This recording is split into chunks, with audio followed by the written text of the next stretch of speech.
now by the scientist known as the world's chief alien hunter, Bill Diamond. He's the president and chief executive of SETI, the Search for Extraterrestrial Intelligence Institute based in California. Thank you so much for taking the time. Really appreciate it. So you heard the president made waves when he said aliens are real. Something, okay, correct me if I'm wrong, you agree with, but you're saying they don't look like what we think they look like. Well, I guess the first question is really whether or not they get a massage on their spacecraft. Wow. Look at you combining stories in the way that I wasn't predicting. Stories. Yeah. And I don't want to confuse the audience, but yes, certainly there are a lot of questions that come up with respect to life beyond Earth. And the first questions are, what are we talking about? Are we talking about, bacteria and microbes, or are we talking about advanced technological species or something in between? And of course, if we begin talking about advanced species and technological species, of course, people are going to say, well, what might they look like? And the honest answer is, we don't know. And for anybody to assert that we have some idea, or for anybody to assert that, well, they are probably like the popular images that we see of tall, spindly creatures with big eyes and green skin, we have no idea. I think what we do recognize, because we see this on Earth, that life on Earth is shaped by its environment, by the environmental conditions, by the processes of evolution. And we see on Earth this extraordinary diversity of life forms, from the oceans to the skies to the land animals. And you can imagine thinking about jellyfish and crayfish and lobsters and chimpanzees and orangutans and humans and dinosaurs. We've got extraordinary variety of species and their appearance here.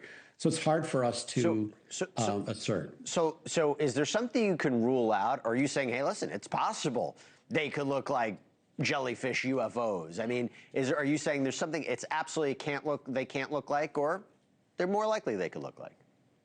So it's interesting. Well, what are the mechanisms, if you will, that shape how we look like? We do have a lot of common with a lot of other species on Earth. We have a skeletal system which provides a physical frame on which our bodies are constructed, our central nervous systems are embedded.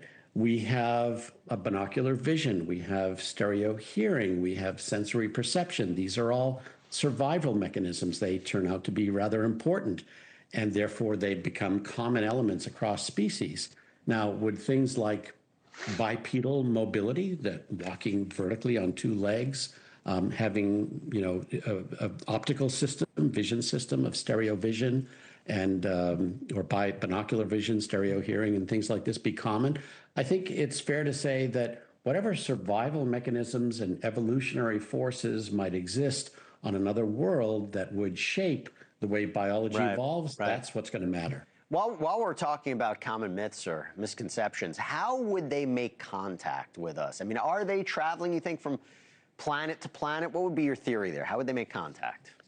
Yeah, well, that's a great question. So first of all, when we talk about planet to planet in our solar system means going from Earth to Mars, or Mars, to Venus, or Earth to Saturn.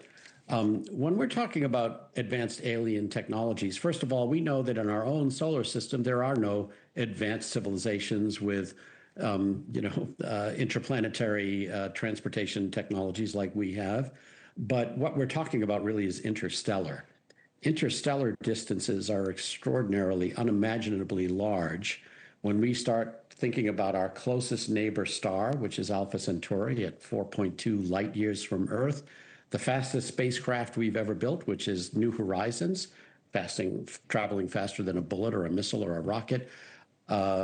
It would take 80,000 years for the New Horizons spacecraft to make it to Alpha Centauri, our closest neighbor.